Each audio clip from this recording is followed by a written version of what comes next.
सभी को नमस्कार। नमस्ते।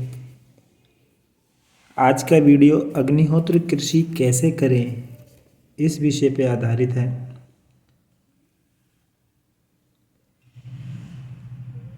आज के परिप्रेक्ष्य की ज़रूरत को समझते हुए वातावरण प्रदूषित है, इसी कारण सोचते हुए अग्निहोत्र कृषि तकनीक आप तक पहुंचाने का प्रयास किया जा रहा है। अब जो बातें हम आगे करने वाले हैं उन बातों को आपको ध्यान में रखना होगा। भूमि की तैयारी की जाती है। बुआई से पहले की जाने वाली सिंचाई के समय 5 किलोग्राम अग्निहोत्र भस्म प्रति एकड़ खेत के हिसाब से पूरे खेत में बिखेर देना चाहिए। यदि अग्निहोत्र भस्म वजन के हिसाब से कम हो तो देसी गाय के गोबर के कंडों का चूरा करके उसमें अग्निहोत्र भस्म मिलाकर प्रति एकड़ 10 किलोग्राम के हिसाब से फैला दें। जिस क्षेत्र में बुआई से पूर्व सिंचाई नहीं की जाती वहाँ उपरोक्त मात्रा में भस्म को पानी में घोल तैयार कर लेना चाहिए और उसका छिड़काव खेत में बुआई से छिड़काव करना है। बुआई से 2-3 दिन पहले कर देना चाहिए। भस्म की मात्रा को उपलब्धता के अनुसार घटाया या बढ़ाया भी जा सकता है। यदि अन्य साथी लोग ग्रामवासी पड़ोसी अग्निहोत्र करते हों तो उनसे भी भस्म इकट्ठा कर लेना चाहिए ताकि कृषि के लिए भस्म की कमी ना हो। प्रयोगों एवं किसानों के अनुभवों से यह प्रमाणित हो चुका है कि भूमि में अग्निहोत्र भस्म का इस्तेमाल करने से भूमि की उर्वरा शक्ति को बढ़ाने वाले सूक्ष्म जीवाणुओं की क्रियाशीलता बढ़ती है, केंचुओं की संख्या में वृद्धि हो जाती है और भूमि की जल धारण क्षमता भी बढ़ जाती है। साथ ही साथ भूमि जनित ऐसे विषाणु जो फसलों में बीमारी पैदा करते हैं वे भी निष्क्रिय हो जाते हैं।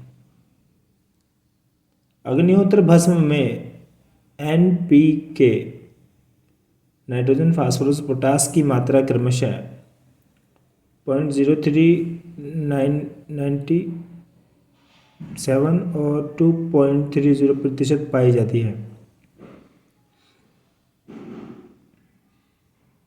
नाइट्रोजन एवं पोटास की मात्रा रासायनिक खादों की तुलना में नगण्य ही है, 0 ही है लगभग।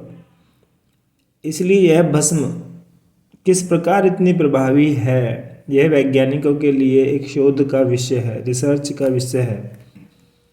एक अनुमान के अनुसार यह भस्म चूंकि पिरामिड आकार के ताम्र पात्र में देसी गाय के गोबर से बने कंडे की प्रज्वलित अग्नि में ठीक सूर्य उदय एवं सूर्यास्त के समय अक्षत ऑर्गेनिक चावल एवं देसी गाय के घी की दो समंत्रक आहुतियाँ मंत्र के साथ आहुतियाँ देने के पश्चात तैयार होती है और यह भस्म संपूर्ण दिन एवं रात पिरामिड आकार के पात्र के माध्यम से संपूर्ण वातावरण की सूक्ष्म शक्तियों एवं सूर्य ऊर्जा को खींचती रहती है और औषधि युक्त हो जाती है।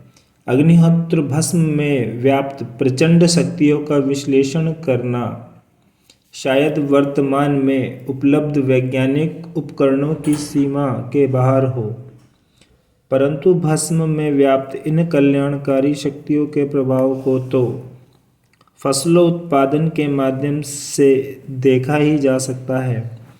जिन खेतों में अग्निहोत्र कृषि पद्धति के अनुसार खेती की जावे उनका मिट्टी परीक्षण यानी सोइल टेस्टिंग प्रत्येक 4-5 महीनों के अंतर पर कराते रहना चाहिए। इससे भूमि की उर्वरा शक्ति में जो बढ़ोतरी होगी उसका स्पष्ट ज्ञान आप सभी को हो सकेगा।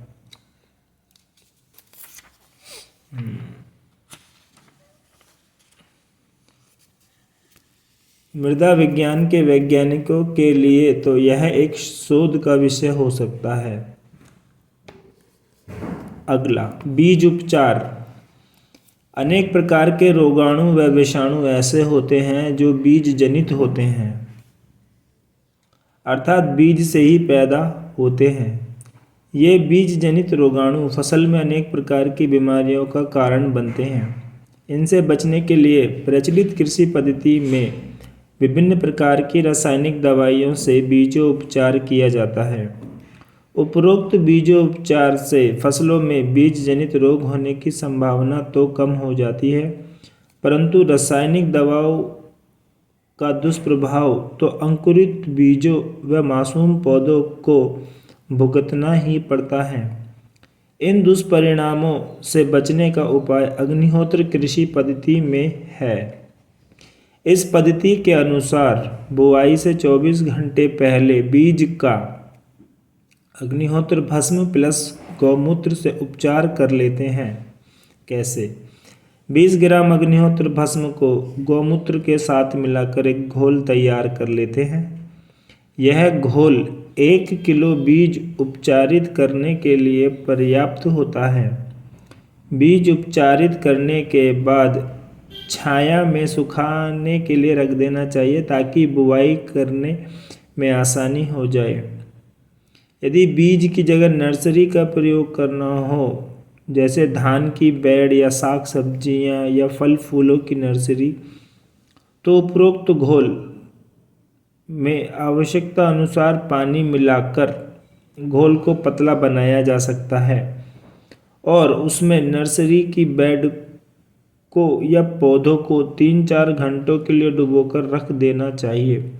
तत्पश्चात उसके बाद उनकी रोपाई संपन्न कर लेनी चाहिए। अब बारी आती है सिंचाई, निराई, गुड़ाई। सिंचाई, निराई, गुड़ाई आदि आवश्यकता अनुसार प्रचलित कृषि पद्धति की भांति ही करनी चाहिए। प्रत्येक सिंचाई के समय खेत के पास अग्निहोत्र भस्म को एक कपड़े में बांधकर पानी की नाली में इस प्रकार लटका देना चाहिए कि पानी भस्म को घोलते हुए खेत में जाए। इसका उद्देश्य भस्म को पानी के बहाव के साथ पूरे खेत में फैलाने का होता है। जहाँ सिंचाई नहीं करनी होती या वर्षा के पानी पर निर्भर रहना होता है, ऐसी दशा वर्षा के बाद सूखे भस्म को, अगर वहाँ वर्षा ना हो तो उसमें क्या करना है, भस्म को आवश्यकता अनुसार पानी में घोलकर पूरे खेत में खड़ी फसल पर बिखेरना या छिड़क देना चाहिए। 1 एकड़ के लिए 5 किलोग्राम भस्म प्लस 1000 लीटर पानी से बना घोल पर्याप्त होता है। भस्म की मात्रा कम हो तो जैसा पहले बताया गया था, देसी गाय के गोबर के सूखे चूरे को छानकर कमी की पूर्ति कर ले। इस मिश्रण को पानी में घोल लें। उपरोक्त घोल का छिड़काव पौधों में फूल आने से थोड़ा पहले परागण का समय बचाकर और दाने में जो दूध आने के समय अवश्य कर देना चाहिए। इन समय में पौधों को प्रदूषण जनित दुष्परिणामों से सुरक्षित रखना अत्यंत आवश्यक होता है। यह कार्य अग्निहोत्र भस्म के छिड़काव से साध्य होता है। परागण के समय घोलना बनाकर सूखे भस्म को पौधों के ऊपर बिखेरा जाए तो लाभप्रद हो सकता है। घोल बनाकर परागण के समय छिड़काव करने से परागण का कार्य ठीक प्रकार से संपन्न होने में रुकावट आ सकती है। बीमारियों, कीड़े मकोड़ों आदि से फसल रक्षा। किसी भी प्रकार की बीमारी का प्रकोप या हानिकारक कीड़े मकोड़ों, इल्लियों का प्रादुर्भाव होने पर भस्म का घोल बनाकर तत्काल पौधों पर छिड़काव कर देना चाहिए। यह छिड़काव प्रत्येक 2-3 दिन के अंतर पर तब तक करते रहना चाहिए जब तक बीमारी या कीड़े इल्लियों का प्रभाव समाप्त ना हो जाए। फलदार पेड़ों में टूट फूट या काट छांट होने पर भस्म को पानी में मिलाकर लेई जैसी बनाकर टूट फूट या कटी जगह पर लेप जैसा लगा देने से पेड़ों की पूर्ण सुरक्षा हो जाती है। फसल की कटाई मड़ाई व भंडारण में अग्निहोत्र भस्म प्रयोग।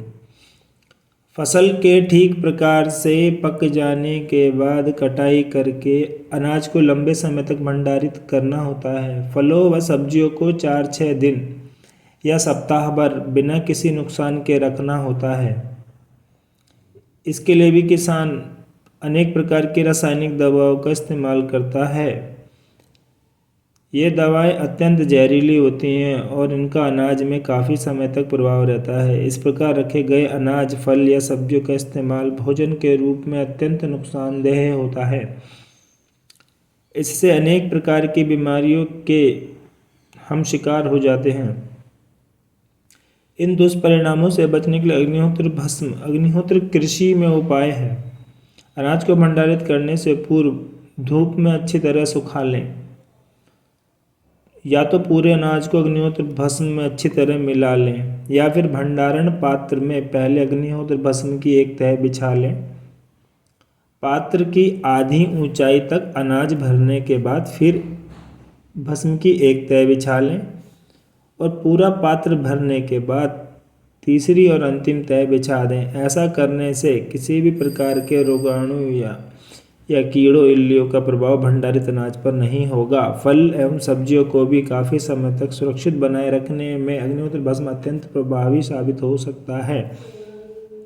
इस प्रकार से भंडारित अनाज फल व सब्जियों की कीड़ों से सुरक्षा ही नहीं होती बल्कि उनकी गुणवत्ता में भी किसी तरह की गिरावट नहीं आती। भूमि ध्यान देने योग्य कुछ बातें।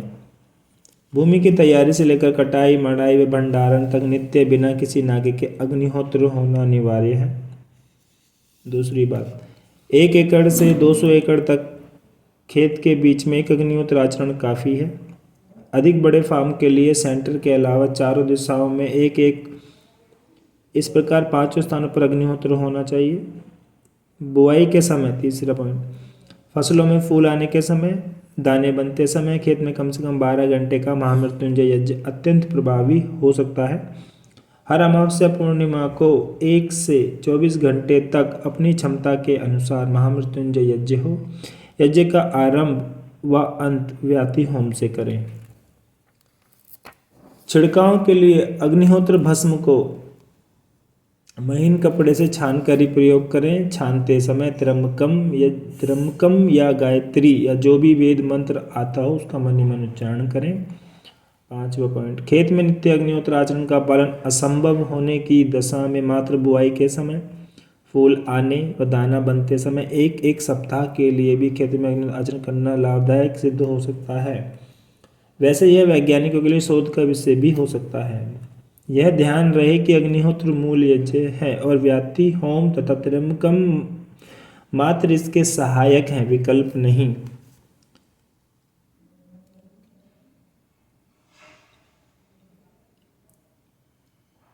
अगर किसी को इन बातों में शंका हो तो पत्र लिखकर कमेंट कर समाधान प्राप्त कर सकते हैं। अग्निहोत्र व्याति होम महामृत्युंजय यज्ञ की जो विधि यहाँ दी गई है, इसी का आचरण भूमंडल के सभी देशों के किसान कर रहे हैं। इन यज्ञ विधियों में किसी के भी कहने पर कोई परिवर्तन करने पर परिणाम के लिए हम या अग्निहोत्र कृषि पद्धति जिम्मेदार नहीं होंगे। कृषक ने या कृषक के परिवार के व्यक्तियों ने ही ये सभी हवन करने चाहिए, पुरोहितों पंडितों द्वारा ना करवाएं।